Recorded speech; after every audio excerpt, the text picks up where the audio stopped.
Kailangan magpaliwanag sila. At patatawag ko rin si Trillanes. Tuta Soto, kabadong-kabado na ang anak ng kagwang. Nangangatog na sa takot si Tuta Soto. Pagkatapos po inanunsyo ni Senator Alan Peter Cayetano kagahapon na magkakaroon na po ng Senate Blue Ribbon Committee hearing ngayong June 4. At ang matindi po ito, special pong komite ito. Magkakaroon ng subcommittee, Blue Ribbon Committee sa pamumuno ni Senator Rodante Marcolita na makatutok lamang po ito sa issue ng flood control. Patay kang tuta ka. Aba, agad naman ho itong kinontra ng naturang Tuta Soto at agad tinawag na illegal. Talagang nagpapahalata po ang nakatanggap di umano ng 5 malitang kaban-kaban na pira. Ayon sa 18 ex-Marines. Talaga naman, siyempre, kakabahan ka. Kasi nung siya ang Senate President, hindi talaga nagpa-imbestiga. Pero ngayon, wala ka ng takas, tuta. Pasabog ni Senador Rodante Marcolita, aba, Trillanes, ipapatawag din sa Senate hearing. Katapusan nyo ng mga buhaya kaya. Kawawa ka tunyo talaga, no? Wala ka pa namang posisyon sa gobyerno ngayon, iimbestiga kang inayupa ka. Marami pong pasabog si Senator Marcolita, especially po kay Senator Jinggoy. Talagang ginigipit pala talaga, no? Pinipilit. Araw-araw tinatakot si Jinggoy, araw-araw ino-offeran para mabawi lamang ang liderato ni Tuta Soto dyan sa Senado at makontrol ni Bangag. Magandang tanghali po sa ating lahat. Palike po muna, pa-share, pa-subscribe at pakipindot po ang inyong mga notification bell para lagi po kayong updated sa ating mga video. Ito. Simulan na agad natin mga kabisnak. Itong mga pasabog ni Senator Rodante Marcolita. Ito po ay sa kanyang programang Saganang Mamamayan. Magugulat po kayo dito sa kanyang mga revelasyon. At sinabihan po niya, ipapatawag niya itong si Trililing sa investigasyon. Ang statement at interview, programa ni Senador Marcolita dito sa Saganang Mamamayan, bago po mag-ano dito si Senador Cayetano, mag-announce na magkakaroon na po ng special committee sa Blue Ribbon para magpapatuloy ang investigasyon sa flood control. Pakinggan natin. Pag-usapan muna natin yung kay Senator Jinggoy. Meron ba Kaya ako sinasabi na baka hindi alam, kailangan ipaalam natin sa mamamayan kung ano ang dinanas na pressure ni Senator Jinggoy hanggang sa umabot nga siya sa ganyang kalagayan. Hanggang mo, kasi hindi rin nagsasalita si Senador Jinggoy. Talagang halos minuto, oras-oras, kinakausap siya na kumalas siya doon sa 13. So, may tumatawag po sa kanya, may kumakausap, personal, telepono, ganoon po. Lahat ginagawa. Sabi nila, Jinggoy, napakasimple lang ng problema mo. Okay. Wala ka ng kaso basta kumalas ka lang. Yay. Sa 13. Ay mabigat. Pressure nga yan. Nakita mo naman, ginagawa nila lahat. Ang magagawa nila, magpe-press con sila kung anong nilalabas sa social media. Kanya 3 araw lang yan, 1 week lang yan, makukuha namin uli yan. Di ba? Hindi lamang siya pinapressure. Maski si Senator Joel, ganun din. Ako naman kasi, hindi na nila ako ma-pressure siguro. Kinasuhan nga ako, nag-imbento sila ng kasong plunder maski sa akin. So, dapat mapansin ninyo, ang lahat ng ito ginagawa nila para wasakin nila yung 13. Ano ang magiging dahilan dyan? Ano ang magiging resulta niyan kapag nawasak yung 13? Stop muna tayo doon. Gusto ko pong i-emphasize yung sinabi ni Senator Rodante Marcolita na si Jinggoy Estrada oras-oras ino-offeran. Same rin si Joel Villanueva. Ino-offeran ng minority ngayon. Kampo nila ni Tuta Soto, hindi naman niya binanggit ang pangalan kung sino yung nag-o-offer. Siyempre, may pakana po yan yung Marcos admin. Kasi ang offer, lumipat ka na sa minority para hindi ka makasuhan. Ma-absuelto ka at hindi ka mapakulong. Siguro, baka may offer pa dyan. Actually, ito yung teorya natin Tsaka halata naman, mababasa mo naman ang galawan ng administrasyon. May malita ka pa dyan. Nakakabilib itong si Jinggoy dahil hindi nagpadala. Kumbaga, kahit anong mangyari, prinsipyo ako, ipakulong nyo ako, basta hindi ako lilipat sa inyo kasi gusto ko na tatayo yung manindigan siya sa kanyang prinsipyo bilang isang senador. Kasi nga ako sa akin, si Jinggoy Estrada ay nakatikim na yan ng pagkakulong, kumbaga, naranasan na niya yan Malamang sa malamang, hindi na po yan uulit, no? Sa akin lang pananaw, Siyempre, nangyari na sa'yo yung dagok na yun, bakit mo uulitin pa? Sa panahon pa ngayon ni Bangag, ng mga swapang. Pero ang pinaka-issue, mabilis nga yung nangyayari kay Jinggoy. At bakit nangyari ito pagkatapos maagaw yung liderato kay Tuta Soto? Sana ma-reveal din ni Senator Jinggoy Estrada at Senator Marcolita kung sino ang halos oras-oras tumatawag. Lumipat ka na para wala kang kaso, madali lang natin yan matakasan. Ito, tuloy. Di sila na uli. Ano ngayon ang mangyayari kapag sila na uli? Tatakpan na naman nila yung flood control investigation. Exactly. Doon lang tayo napupunta rito Doon lang tayo napupunta rito. So, ayaw nila na magpatuloy yun. Ang isang pinakamabuting paraan para sa ganon ay hindi na matuloy yun, kinakailangan sila ang mayorya. maagaw sa inyo. Ngayon, nagsisimula pa lang kami, di ba? Organization pa lang. Papunta pa lang kami. Palagay ko sa Lunes, baka mag-announce na si SP Alan. Magtawag na siya ng schedule ng Blue Ribbon. Mag-schedule na po. Baka Lunes mag-schedule siya. Ayan, ako. Kasi alam mo, kinakailangan niya mag-schedule kasi hindi naman kagad nagagawa yun dahil kinakailangan namin masatisfy yung notice. 3 araw ang notice kasi, Jen, bago makapagpatawag. So, alam mo, gusto niya magpatawag ng Webes o ng Biyernes. Monday pa lang, Monday, ilabas na yung notice. ilabas na yung mga notices. Kung At sino-sino. pagkatapos, ino-notify lahat yung inaakala niya na dapat ay maimbita at sila ngayon ang humarap sa pagkakataong ito sa pagpapatuloy ng investigasyon. Oho. O, ito na nga yung nangyayari dyan, no? Kagahapon, nag-announce na po si Senator Alan Peter Cayetano. Actually, pinag-uusapan na pala nila ito, may caucus na pala, napag-usapan na. So alam na rin ni Senator Marcolita ito, pero hindi niya pinangunahan. Pero sabi niya mag-announce sa Lunes. Pero kagahapon na nga ho, nag-announce na ang Senate Blue Ribbon Committee ay magkakaroon ng subcommittee, special committee po ito, ng Blue Ribbon, para lamang makatutok doon sa investigasyon sa flood control. Ang sabi ni Senator Cayetano ay June 4. So June 4, sabi ni Senator Marcolita, 3 days yung preparations. So tamang-tama, June 1, session, magkakaroon na po sila ng formal na talaga na schedule. So 3 days, June 1, June 2, June 3, June 4. Tama nga ho, yung announcement, June 4, magkakaroon na po ng investigasyon sa Blue Ribbon dyan sa flood control. Patay katuta! Titingnan natin kung, kasi kung mag-double time sila na, na mapalitan ang liderato ni Cayetano, baka hindi na nga ho magkakaroon ng Senate investigation dyan sa Blue Ribbon patungkol sa flood control. Pero sana man lang ho, yung 13, sino man kayong nililigawan ko, si Jinggoy, hindi na ho lilipat talaga dyan. Talagang lumalaban na ngayon. Si Joel, sana eh. Ang kinakatakutan lang po natin itong dalawa, si Chis Escudero at si Ligarda. Tuloy oh. Nako, balikan ko lang sa inyo kay Senator Jinggoy. Kaya pala nung kayo na maging majority, parang may lumabas sa social media, ang pinapipili daw prinsipyo o plunder. Totoo yun. Nanindigan sa prinsipyo ata si Senator Jinggoy. Totoo yun. Alam mo, kaya ito gusto ko sabihin, hindi naman dahil sa kaibigan ko siya. No? Opo. Nakita ko rin naman yung pressure na ina-apply sa kanya. Kahit sino siguro, tao ka lang naman eh. Diba? Lalong-lalo na kung alam mo wala ka namang kasalanan. At plunder kagad ang ikakaso sa'yo. Alam mo naman, kahit ano pang pangangatwiran mo sa ilalim ng kanilang pagpo-prosecute na ito, wala kang kalaban-laban eh. Wala kang kalaban-laban. Kapag pinahin nila sa Sandigan Bayan, arestado ka kagad, kulong ka kagad, ganun kasimple. Ang mangyayari ron, nahiwalay nila sa amin, hindi siya makakapag-attend ng hearing. Yung mayorya, malulusaw nila. Yun ang kanilang pinupuntahan. Pag-isipan po ninyo, kayong mga kababayang nakikinig. Talaga bang interesado sila na i-prosecute si Senador Jinggoy? O interesado lang silang maibalik yung mayorya sa kanila?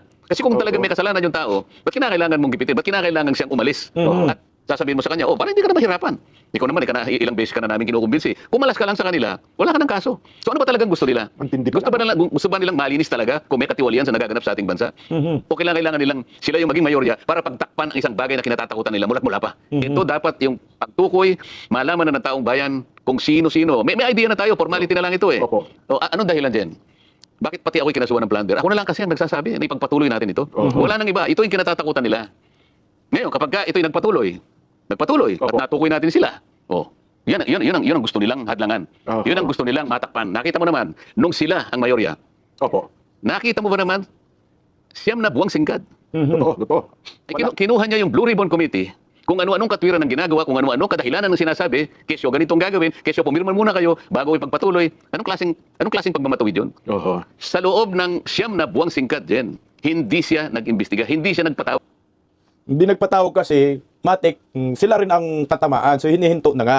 Ang hinintay kasi nila yung ICI na matapos para lukuhin ang taong bayan na kapag tapos ng ICI, tapos na rin ang investigasyon sa flood control. Hindi. Kasi wala pang mastermind na kinakasuhan. Ang kinakasuhan itong mga senador na nanindigan para sa katotohanan. Kasi takot sila matuloy yung flood control investigation sa Blue Ribbon eh. So gusto nilang agawin muli yung liderato. Kamalas-malas nila ngayon dahil hindi sila nakakaporma. Nakailang beses na sila mag-attempt ng kudita. Hindi yan maaagaw ngayong Lunes kahit sumama pa itong si Bangag Awards. Gusto ko po yung sinabi ni Senador Marcolita na formalidad na lang ho ito eh. So alam na po natin kung sino ang mga mastermind. Alam na natin kung sino, kailangan lang natin magkaroon ng formalidad. So ipapatawag natin lahat ng mga taong ipapatawag. Tragis ang dami no. Pag pinatawag mo yung 18 ex-Marines, marami yung pinapangalanan doon, nabubulol ako yung awards. So ipapatawag yun ni Senador Marcolita pati yung mga kongresista. So ang dami. Medyo mahaba-haba pa ho ang Senate investigation na to para sa akin. Kasi yung 18 ex-Marines, daming mga artista doon, mga karakter. Lalo na si Trillanes, papatawag din yan ni Senador Marcolita, patay ka dan. Damay-damay na lahat, pati asawa ni Bangag, Sandro. Tuloy, Senador. Patawag. Napakaraming tao ang nagbo-volunteer. Diba? Natawagin niyo po kami. At gusto po namin mag-testify dyan sa Blue Ribbon Committee para makatulong po kami sa inyo. Ayaw nilang gawin yun. So ito lamang ang dahilan. Pagtatakip. At ang pinakamabisang paraan para matakpan yan, kung hindi man gusto nilang patayin kagad yan, ang issue na yan, sila na naman ang mayorya. Wala na naman. Eh ngayon ko na-realize yan, tama pa rin sabi mo, no? Kung ako si Senador Jinggoy, sa tindi ng pressure na yan, baka babawi din ako, di ba? Eh, mabigat yun. Wala muna doon sa punto na yun. Kaya gusto kong pag-usapan muna natin itong ginawa sa kanya. May isang bagay pa akong gustong sabihin eh. Opo. Hindi ko akalain na ganun kalakas din ang loob ng taong ito. Yun na nga. Jinggoy, Siguro kung sa iba nangyari ito, atras na. napakadali na wag kang magpakulong. Oo naman. O baka sakaling bukod doon, baka may ibigay pa silang pabuya sa iyo. Lilipat, ganun lang naman pa. Pero dahil alam niya yung pinaglalaban namin, prinsipyo na po ito. alam niya prinsipyo yung pinaglalaban namin. Sabi niya, nung isang araw narinig ko siya, magpapakulong po ba kayo pag magpaparesto kayo? O, sinabi naman niyang maliwanag, if this is the price I had to pay, so be it. Yun. So kailangan po malaman ng tao na siya ay talagang nanindigan. Hindi siya kumalas sa amin. Kahit na siya'y makulong pa, hindi siya lalabas, hindi siya kakalas sa aming grupo. Nalabing 3 kami. Well, again, sir, liwanagin lang natin, hindi natin Grabe no, matindi pala talaga yung pananakot, offeran dito no. Makuha lang yung animal na liderato ni Bongbong. Si Bongbong man yan, yung gustong agawin yung Senate President. Bong, wag ka nang makialam, Bong. Tama na yan. Magkaroon ng check and balance. Ang tunay na minority leader ngayon sa Senado, si Bangag. Walang iba, sumali na nga ako siya sa usapin dyan sa Senado. Siya nga ang minority leader. Siguro pinapagalitan niya si Tuta Soto. Ginigisan ni Baki. Putay, mga wala kayong kwenta. Ang dami niyong malita. Naagaw niyo pa. Operan niyo si Jinggoy, operan niyo si Joel, walang kaso. Pag natuloy yung flood control, kulong tayong lahat. Ganun talaga yan. Sige nga, tuloy yung. Binabanggit mo, kundi parang kapya si Senador Jinggoy para sabi wala siya kasalanan, may kasalanan, kundi ang ating binabanggit, yung paninindigan niya sa kanyang prinsipyo. Yung paninindigan niya, Yun. binabanggit natin sapagkat alam namin at sinasabi niya sa amin, araw-araw na lang. Tinatawagan siya. Sinasabihan, Tinatawagan, no? gusto ko pa bang makulong samantalang ito lang ang pakiusap namin sa'yo? Oo. Ayoko nang banggitin ang mga taong tumatawag sa kanya. Sana nabanggit mo si Lacson ba? Sinasabi niya sa amin, kung mag-meeting kami. Kanina lang, nag-meeting kami uli. Tuta ba? Bago siya pumunta ng Sandigan Bayan para magpiyansa. Magkakasama kami uli. Malungkot siya, bakit hindi? Totoo naman. Tao ka lang naman eh. Oo. Ang may kakayanan kasi na yung mga offer na yan kay Jinggoy, Joel Villanueva na walang kaso, siyempre executive yan. No? Kaya nila yan. Ombudsman Boyeng, kontrolado nila eh. Yung tao siguro na nag-o-offer sa akin, dalawa lang yan. Si Tuta Soto or si Panpilo Lacson. Yan, yung dalawa lang. Sila yung mga, mga bayot nga ni, dyan sa minority. Tuloy. Nililiwanag ko lang kung paano ang gagawin nila para lamang lusawin yung aming bilang para makuha nila ang mayorya. Ito yung punot dulo nito. Doon talaga uwi Hindi siya, no? sila tumitigil araw-araw. Araw-araw, pati yung nangyari nung nakaraang huling araw. Nang nag-walkout sila. So, Ito yung kalagayan namin. Hindi lang si Jinggoy, hindi lang ako, Lahat. Chis Escudero. Pipilitin po nilang kunin yung mayorya dahil sa takot nila sa Blue Ribbon. Ito po ang kinatatakutan nila, yung Blue Ribbon Committee. Grabe no, narinig nyo, ang kinakatakutan ng minority ay ang Blue Ribbon. Pinatigil kasi nila yan, ayaw nila magpa-imbestiga eh. Lahat na yata, inuupiran, anak ng kamuti. Kasi lahat kinakasuhan eh. Ilan na ba yung may kaso ngayon? Senador Marcolita, di ba? Kinakasuhan. Si Robin Padilla, Senator Bongo, Bato, Jinggoy, Joel Villanueva, Chis Escudero, 2 Villar. Naku, lahat na lang sila kinakasuhan. So lahat ito, prospect nila. Ino-offeran, wala nang kaso. Basta lipat lang kayo sa amin. Utos ni Bangag at ni Baki. O ayan na. Putain ang andumi maglaro ng mga hinayupak. Tuloy, Senator. Ang pangaraw yan kasi ang sabi nila, lumalabas na rin po yung another ICC warrant. Pati daw yata si Senador Bongo. Baka Gagawin magkakaroon. nila lahat yan. Masiguro lang nila. Oho. Masiguro lang nila na makuha nila uli. Bakit napaka-importante po, mga kababayan? Bakit Opo. napaka-importante po na kaagad nilang makuha ang mayorya? Oho. Para walang investigasyon. Takot sila sa flood control. Ito lamang ang kasiguruhan. Mga babayan, sinasabi ko po ito lang ang kasiguruhan para sa kanila. Para tuluyan na pong maibaon sa limot ng flood control investigation. Wala na pong iba. Wala pong iba. Oo nga, no? Kasi kung iisipin natin, sir, Tama si Senador Marcolita dito, wala nang iba sa flood control na talaga. Hindi na to usapin sa impeachment kasi wala namang numero talaga. Wala naman talagang conviction dyan sa Senado na mangyayari kay Inday Sara. Sa flood control, sabi talaga silang lahat dito, makukulong talaga sila, mabubunyag ang pinagtatakpan ni Panpilo Lacson at ni Tuta Soto. Tuta Soto pa lang, 5 malita na yung ina-animal na yan eh. Nakapagtataka bakit nagkaroon ng malita si Tuta Soto dahil hindi naman siya senador, no? Sa mga panahong yan, kakapanalo lang. Baka yung delivery na yun para sa eleksyon, no? O ito, bigyan kita ng malita para sa eleksyon. At saka gusto ko mapatawag yung si Bersamin kasi nabanggit din doon sa kay Bersamin na talagang may pundo para sa mga kandidato. So lahat ng Alyansa Diretso Cubita ay may malita lahat kasama si Lacson. Putang ina. Baka nga si Bam kasama pa diyan. Tsaka si Kiko Matching. Diyos ko. Pati si Lisa. Tuloy oh. walang motivation para gawin ito sa inyo maliban sa usapin ng flood control. Ini-explain ko nga sa inyo eh. Anong injury? Anong damage sa gobyerno? Anong katiwali? Anong perang gobyerno po ang ninakaw ko? Wala ko eh. Mga kaibigan ko po ito na nagkusa na tulungan ako eh. Pati po ba yan nahanapan pa ninyo ng butas? Wala silang mahanap eh. Pipilitin nila ngayon. So, ano sinabi ni Ombudsman Boyeng Remulla? Narinig ko eh. Ombudsman, bakit po pati si Senator Dante po, kinasuhan nyo ng plunder. Alam mo sagot niya? Why not? Sabay talikod. Wala siyang may paliwanag eh. Kagaya din nung kagaya ng assistant ombudsman, Clabano yata yung pangalan. Yung tagapagsalita niya. Hindi, hirap na hirap siyang ipaliwanag paano magkakaroon ng kaugnayan yung pagbibigay sa akin ng tulong ng mga kaibigan ko na ikapagkakaroon ng disgrasya sa gobyerno. Na meron kaming ninakaw na isang bagay mula sa gobyerno, pati yung interes ng mamamayan ay o ano mang impluwensya na maibibigay o ano dito. mang impluwensya na maaaring makapekto, hindi lamang sa paglilingkod namin sa bayan, kung hindi lalong-lalo na yung pagsiservisyo na karampatan para sa mamamayan. Wala siyang maikonekta. Di ba paano mo kukonekta? Pero ang gusto kong puntuhan dito, Jen, hahanapan ka talaga. Kahit anong mangyari. Bakit? Hindi lang pwedeng kausapin. Si Jinggoy, akala nila yun ang nagkamali sila. Ang buong akala nila, kayang-kaya nila sa magitan ng pag-apply ng katakot-takot na pressure. Dapat di ba sa Lunes magkaroon ng sesyon? I-reveal na ni Senator Jinggoy Estrada yung mga nag-o-offer sa kanya, yung mga tumatawag.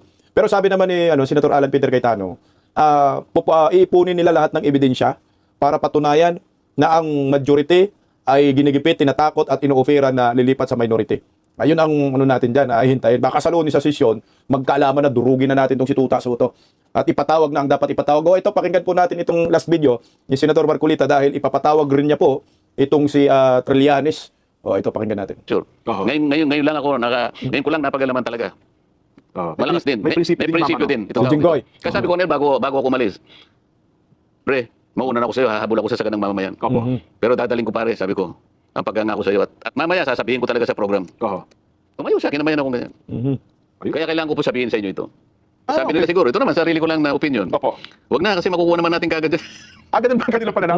Kaya pala hindi sila naglalagay ng mga representatives. Pangkaraniwan na kasi, pangkaraniwan na magaganyan dahil organization na. Yung minority leader, magsasabit siya ng pangalan sa mga tao niya. Ito, gusto namin dito, si ganito dito, si ganyan. Sabi nila, hindi na kailangan niya kasi it's only a matter of time. Ganun ang iniisip nila. Ganun. Kaya wala palang mga miyembro ng komite, sinumiti si Tuta Soto. Dudugtungan ko lang yung sinabi ni Senador Marcolita dahil ang feeling nila, kaya nilang agawin saglit lang itong liderato sa Senado. Kasi nga, oo nga naman, 11 sila, 2 lang kailangan nila, sumapalitan na. Medyo nagkakamali sila dito dahil nanindigan yung 13. Mismo yung sinabi ng magkapatid na Villar, si Camille, na pag sa 13, merong kakalas ay masahol pa kayo sa udas. Sana man lang itong si Chis Escudero na tumatahimik-tahimik ay hindi madali. Sana naman si Ligarda na pahawak-hawak sa kamay ni Subiri ay hindi madala. Talagang Pero kung halimbawa, wala pong representante ang minority, pwede pa rin magpatawag ng hearing ang BRC? Bakit hindi? Kung ayaw nila, kahit 2 lang kami. Kasi ang chairman nyo, Senadora Pia, tapos 2 kayong vice chairman, abagay nakapag gano'n naman. Siyempre, hindi sila pupunta eh. Kasi nga ayaw nila mag-participate, di ba? Ayaw mag-imbestiga. May kasama akong 2, di okay. Tuloy na yun. Ito, sabi Hindi lamang yun, hindi lamang yun. Ako, vice chairman din ako ng public order. So mag-announce din siguro ako by Monday na patatawag ng NBI at DOJ dahil doon sa ginawang paghuli kay Senator Bato noong 11 at saka yung pagkaroon ng paputukan noong May 13. Magkasunod na araw yun. Kailangan magpaliwanag sila. At patatawag ko rin si Trillanes. patay. Na nagwawagayway doon ng warrant of arrest. Doon, kailangan maimbestiga yan. So pwede pala kasi ang chairman niyo po sa public order, si Senador Bato, kayo po as vice chairman, pwede naman pala yun. Wala pa si Bato eh. Oo nga po. Nagbabakasyon. Tumatagpuan. Ito, tingnan mong ginawa na naman nila. Si Senador Robin at saka lahat ng mga kung sino-sino na nagbigay daw ng tulong para makalaya si Senator Bato, inaakusahan na naman ngayon ng PNP yata. Iniisa-isa na po sila. Paano magkakaroon ng pananagutan yung tao? Bakit? Saan ba nanggaling yung kautusan na arestuin si Senador Bato? Sa ICC po. ICC warrant. Ayaw naman nilang ipakita yung warrant of arrest. Ayaw din nilang ipakita. Okay, halimbawa, totoong merong warrant of arrest. Kanino po binigay? Binigay ba sa'yo? Mr. Trillanes, binigay ba sa'yo? Ipakita mo yung paper trail, di ba? Kasi manggagaling yan sa Interpol. I-evaluate yan ng General Secretariat ng Interpol. Magmi-meeting sila eh. Yan, ipadadaan doon sa tinatawag na diffusion mechanism hanggang sa magpalabas yan ng red notice. Okay? Pagkatapos makikipag-coordinate siya sa mga member countries niya. So yun ang proseso. Paano siya makikipag-coordinate sa Pilipinas nang hindi siya nakikipag-ugnayan doon sa NCB ng PCTC? Lahat yun ipalilitaw mo kung talagang dumaan ka sa proseso. Paano napunta kay Trillanes yung warrant of arrest? Si Trillanes bang inatasan ng magbasa ng Miranda warnings? Kasi babasahin mo yun eh. Oo nga po. Senator Bato, ikaw merong karapatan na manahimik at lahat ng sasabihin mo ay gagamitin sa lahat ng hukuman, lalong-lalo na sa hukuman ng ICC. Pwede ka rin magganito, pwede ka rin gumanyan. O sino nagbabasa si Trillanes? Puta, ang ganda nito. Excited po ako sa pagpapatawag ni Senador Marcolita dito kay Trillanes. Trillanes, magtago ka na. Gusto ko yan, no? Makita bang makontem si Trillanes. Kaya maganda ko talaga hindi maagaw yung liderato kasi ito na ho ngayon. Umpisa ka Trillanes sa kayabangan mo. Agay, iyak ka. ipapatawag ni Senador Marcolita kasi nga kailangan magpaliwanag ka kung bakit, anong ginagawa mo dyan, nagagaway-wagayway ka ng warrant ko, no? Anong papel mo ngayon, nayupa ka na trililing kang asong ulol? At saka si Trillanes, sabi rin yan sa flood control. Di ba, yung sinasabi ng 18 ex-Marines, ng mali-malitang pera, nag-deliver din kay Trillanes. Nakaka-excited po, nakaka-excite, no?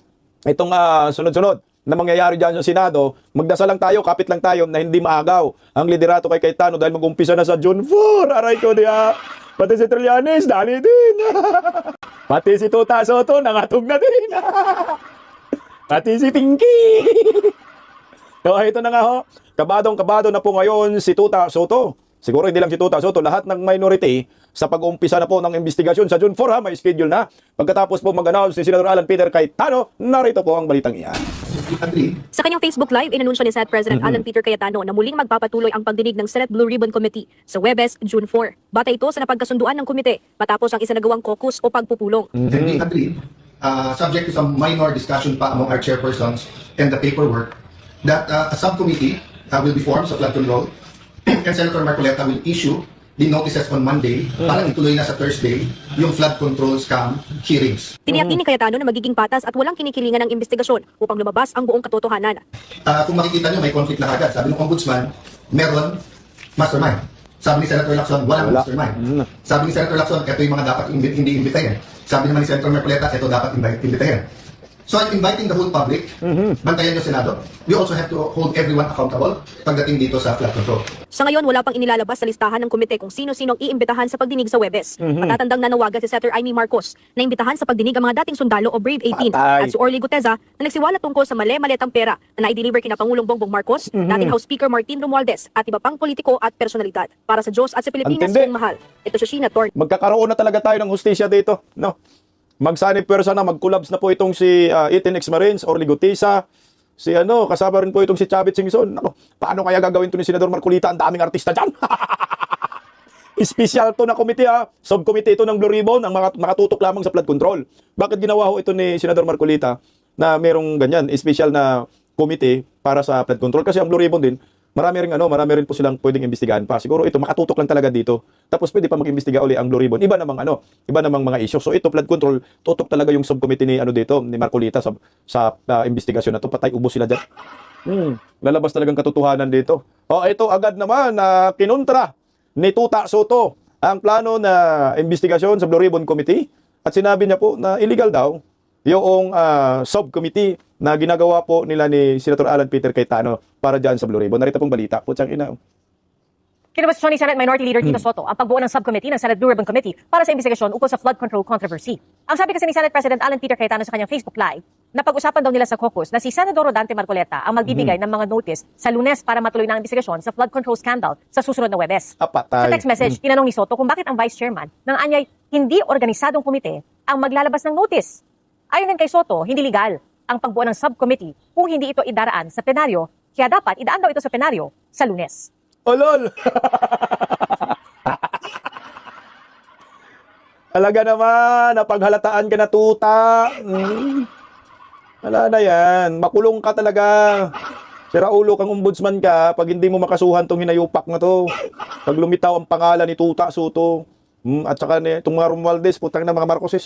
Sabi niya daw illegal. Hindi po illegal kasi meron pong nagpapakalat ngayon na rules ng Senate, no? Ito ay Section 18 patungkol po sa subcommittee. Ang sabi dito, the members of the permanent committee, including the respective chairpersons, shall be chosen by the Senate. The chairperson of the each committee may designate the vice chairperson or such vice chairperson of the committee and create such subcommittees as may be deemed necessary. Ayan o. Yung chairman lang po ng Blue Ribbon ang pwede ho gumawa ng subcommittee. Hindi na kailangan si Tuta Soto. Hindi na kailangan ng butuhan or pag-uusapan diyan sa session, wala na. Kasi naka-create ka na ng committee, Blue Ribbon Committee, so may chairperson ka na, napag-usapan na yan. Na may mga miyembro na, nakalatag na. Sinabi mo hindi organized kasi ayaw nyo mag-participate, ayaw nyo sumama diyan sa Blue Ribbon. Bakit ayaw nyo sumama? Hindi sana nagsumiti kayo ng pangalan. Ngayon, itong liderato ni Cayetano, gusto niya na maumpisahan yung Senate Blue Ribbon Committee hearing patungkol sa flood control, kaya bumuo na sila ng mga miyembro ng komite. So ngayon yung chairman, na si Pia Cayetano, may kapangyarihan yan, na gumawa ng subcommittee at mamili kung sino yung mamumuno ng subcommittee ng Blue Ribbon, nandyan sa rules nila. So hindi po to illegal. Gaya po ng sinabi ni Tuta Soto. Tuta Soto, wag na oy. At sinagot po yan ng isang kongresista. Yung sinabi ni Tuta Soto na illegal daw yung subcommittee sa Blue Ribbon. Putang ng kawatan talaga, animal. Sabi ni Kung Ungabi Isidro dito, ito, basahin natin. No? Ang totoo, legal ang Blue Ribbon Subcommittee at walang makakapigil sa investigasyon. No, kahit iyak pala si Tuta, di mapipigilan to. Ikinalat ngayon ni Senator Tito Soto na hindi legal di umano ang subcommittee ng Blue Ribbon Committee na mag-imbestiga sa flood control scam dahil hindi daw ito nilikha ng plenaryo. Mali siya. At ang nagpapatunay nito ay ang mismong rules of the Senate sinumpaan nilang sundin. Yun yung binasa ko kanina. The membership of the permanent committees, ito, Section 18, number 10 ng Rules of the Senate. The membership of the permanent committees, including the respective chairpersons, shall be chosen by the Senate. Pili na si Pia Cayetano. The chairperson of each committee may create such subcommittees as may be deemed necessary. Yan ang binasa ko kanina. So ang may karapatan po yung chairperson ng committee. Dalawang magkahiwalay na bagay ito. Ang plenaryo ay pumipili ng chairman, ay miyembro ng committee. At iyon ay tapos na noong May 25, 2026 nang ihalal ang Blue Ribbon leadership. Pagkatapos noon, ang chairman na ang may kapangyarihan na lumikha ng subcommittee. Hindi na kailangan bumalik sa plenaryo. Iyan ang nakasulat, walang hinihinging pangalawang butuhan. Patay. Ito tuloy natin. At hindi lang iisang patakaran ang sumasalungat kay Soto. Ang Section 20 ng Senate Rules of Procedure, Government Inquiries in Aid of Legislation ay mas mataas pa. The chair of a committee may create subcommittees as may be deemed necessary for the purpose of performing any and all acts which the committee as a whole is authorized to do and perform. Ibig sabihin, ang subcommittee ay may kapangyarihang magsasagawa ng pagdinig, magpatawag ng testigo at mag-issue ng subpoena. Lahat ng kayang gawin ng buong committee, iisa lang ang hindi nito magagawa ng mag-isa ang mag-contempt. Kaya't ang argumento ni Soto na hindi makapagpatuloy ang investigasyon ay walang batayan. Sinasabi mismo ng patakaran na pwede itong magpatuloy. At kung gusto man niyang questionin ang jurisdiction, may sagot din ang rules sa ilalim ng Section 3. Ang committee mismo ang magdedesisyon sa anumang pagtutol at shall overrule such objection and proceed with the investigation. Hindi pwedeng gamitin ang teknikalidad para patigilin ang investigasyon. Sinasabi pa nga ng patakaran, the filing or pendency of any prosecution shall not stop or abet any inquiry. Itinatag ang lahat ng ito sa ilalim ng Article 6, Section 21 ng Konstitusyon na nagbibigay sa Senado ng kapangyarihan mag-imbestiga in aid of legislation. Pinagtibay ito ng Korte Suprema mula pa noong Arnold versus Nazareno hanggang sa Neri versus Senate. Mga kababayan, ang katotohanan ay simple. Legal ang subcommittee, otorisado itong magpatuloy at walang teknikalidad na makapagtakip sa katotohanang dapat lumabas. Ang Pilipinong taumbayan ang nawawalan sa bilyong-bilyong piso ng flood control scam. Dapat nilang malaman ang buong katotohanan. At walang sinuman gaano man kataas ang posisyon ang dapat makapagsara ng pintuan ng pananagutan. Kaya't ito ang tanong na hindi maiwasan. Kung legal naman ang subcommittee, kung malinaw na nakasulat sa rules na pwede itong magpatuloy, bakit takot si Senator Soto na ipagpatuloy ang investigasyon? Ano kaya ang kinakatakutan niya? Ang taong walang tinatago ay hindi natatakot sa katotohanan. Takot nga sila. Kasi nga, nandun sabi ng ex-Marines, 5 malita to. Kaya, gigil si Tuta. Ang bilis mag-react. Ito na ginawang bata. Ito, School Bocal University. Abogado yung Senate President, sasabihin mong illegal. Ayan na, wala ka ng kawala dyan. Ayan mo na, himas-rihas ka din. Dahil yung phone mong nakangiwi ang panga. Good luck na lang, Tuta Soto sa June 4. Kita-kits na lang sa Senate Blue Ribbon Committee hearing kasama Katralianis.